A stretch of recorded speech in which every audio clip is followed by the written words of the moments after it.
Another story about Native Americans that I love to read to kids is called Chester Nez and the Unbreakable Code, a Navajo code talker story by Joseph Bruchac, illustrated by Liz Amini Holmes.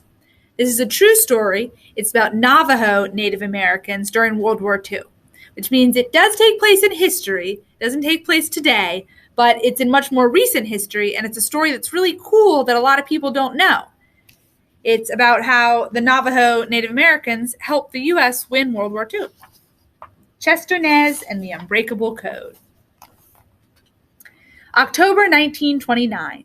When Batoli was 8 years old, the time came for him to go to boarding school. He had to leave his family, his home, and the goats and sheep he loved and took care of. He climbed into the back of the missionary's truck. "You need an English name," the missionary said. Batoli's name was Navajo, like he was. "You will be Chester," the man said. At Fort Defiance School, the matrons shaved off Chester's long hair and gave him a blue uniform to wear. They made him use English, a language he'd never spoken, and when Chester spoke Navajo, the matrons washed out his mouth with yellow soap. "Navajo is bad. Speak only English." Many years earlier, in the 1860s, the U.S. Army had held Navajos captive at Fort Defiance. From there, the Army forced the Navajos to go on the Long Walk, a journey of 300 miles into what is now New Mexico. Many people suffered and died. Fort Defiance was now a boarding school for Navajo children, but some of the younger students had bad dreams because of the fort's history. Chester did his best to calm their fears at night. He reminded them they were not alone. They still had families back home. June 1932. Over the summer, Chester returned home, where he could again speak the sacred language the holy people had given the Navajos long ago. When he cared for the sheep and goats and prayed using corn pollen, he felt like a real Navajo, living the right way. His heart was strong again. Being home took away the loneliness Chester felt at school. September 1932. Chester returned to school, where he was again told his Navajo language was worthless. "You must use only English to survive in the white man's world," the matron said. Chester knew he might need to live in the white man's world one day. In that world, speaking English was essential, so he worked hard and did well. Chester enjoyed learning and wanted to prove his worth. He also learned to pray the Catholic way and served as an altar boy. The Catholic way was good, but so was the Navajo way. Though he spoke English in school, Chester kept his love for his Navajo people and their language. He decided never to break the ties that bound him to them. December 1941. Chester was in 10th grade when the school principal called the students together. "The Japanese Empire attacked us at Pearl Harbor," he said. "We are at war." The United States had fought the Navajos many years ago, but now the United States was their country too. Chester thought about how his ancestors stood up against enemies. He should act with the same courage. Protecting his homeland was an honor. "I am a warrior," Chester said to himself. "I will fight for this land." April 1942. Recruiters from the U.S. Marine Corps came to the reservation. "We need Navajo men who speak English and Navajo," they said. The U.S. military needed a new way to send its secret messages. The messages were sent in code over the radio, but since anyone's radio could receive those messages, the enemy could hear them too. The Japanese had broken every American code. The Marines tried using a coding machine, the shackle, to create an unbreakable code, but the machine took too long to encode and decode messages. Then a former Army soldier, a missionary's son who had once lived on the Navajo reservation, suggested using Navajo, a language almost impossible for non-Navajos to speak. The Marines agreed to try it. Many Navajos volunteered to join the Marines, but only 29 were chosen, including Chester. They became Platoon 382. Suddenly, the language he had been told to forget was important. Chester was proud he had never given up speaking Navajo. June 1942. After basic training, Platoon 382 went to Camp Elliott near San Diego. An officer took the platoon into a room. "Create an unbreakable code," he told them. "Start by choosing one word for every letter of the English alphabet." Then the officer left, locking the 29 men in that room. Chester wondered how they would begin. Then one of the men, Gene Crawford, spoke up. He knew how military code worked. Make every word clear and different from every other, he said to the others. They used English words for each letter of the alphabet. A was ant, B was bear, C was cat. Then they chose the Navajo words for each of those English words. Ant was wolachi, bear was shush, cat was moasi. By the end of the first day, they had the whole alphabet. A few weeks later, 3 more Navajo men joined the team. Now 32 soldiers were creating the code and learning to use it. Instead of spelling out some items in the English alphabet, they chose Navajo words to represent them. Battleship became lots, which means whale. Bombs were aishi, or eggs. There was a lot to remember, but Chester enjoyed what they were doing and had an excellent memory. September 1942. After 13 weeks, Platoon 382 demonstrated their code to Marine officials.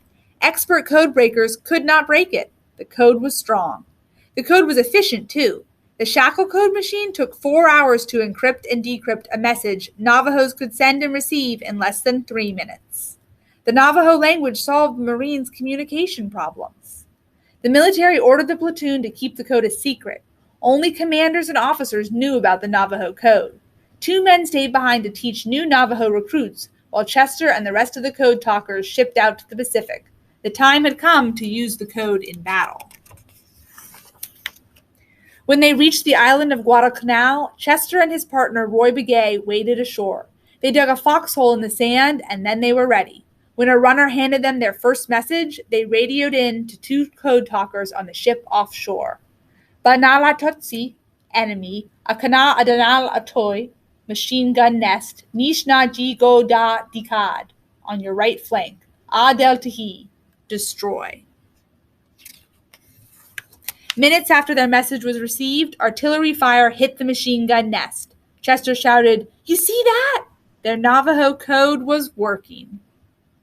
Chester and the other code talkers sent messages on Guadalcanal for many months until the Japanese were defeated. Then they were sent to other islands in the Pacific. The soldiers saw terrible things in combat. They dodged artillery fire, witnessed explosions, and watched men die. Chester was worn out and ill, but kept working. Every day he prayed in Navajo, using corn pollen from his medicine bag. The Navajo way gave him strength and helped him survive until he could go home. January 1945. Chester was finally home, but he'd seen too much death. He felt at times as if he were dead too. Chester could not tell anyone, not even his family, about the Navajo code. It was still a secret. Keeping that secret brought back the loneliness that hurt so much when he first went to school. Chester's family knew he needed help. They arranged an enemy way, a 4-day-long ceremony to help someone exposed to the evil of war. This ceremony was also done for children returned from boarding schools like Fort Defiance. Chester knew that being at school with its military structure and harsh discipline was similar to enduring war. The ceremony restored Chester to the trail of beauty and the right way. He no longer dreamed of war. September 1945. 8 months after Chester came home, the Japanese surrendered and the war was over. The Navajo Code had been vital to the war effort. Code talkers had served with every Marine unit. By the end of the war, more than 400 Navajos had served as code talkers. They had been told in school that their language was no good, but they had proven that wasn't true. The Navajo Code helped win World War II. Like his people who survived the long walk, Chester had never forgotten his Navajo heritage. Despite being told to give up his Navajo language and culture, he found ways to merge them with the white man's world. His spirit stayed unbroken. He kept his feet on the trail of beauty. The end. It's a pretty cool story, isn't it? There's some historical fact here for you from the author about what happened to Chester Nez. Chester Nez went on to serve stateside in the Korean War, from which he was discharged as a corporal. Chester continued his schooling at the University of Kansas from 1946 to 1952, where he studied commercial art. He married, had children, and gained a reputation as an artist without telling anyone about his role as a code talker. Years passed, and still Chester and the other Navajo code talkers kept their secret. Finally, in 1968, the military decided that with new technology, the Navajo code was no longer needed. The code was declassified and their secret was released after 29 years.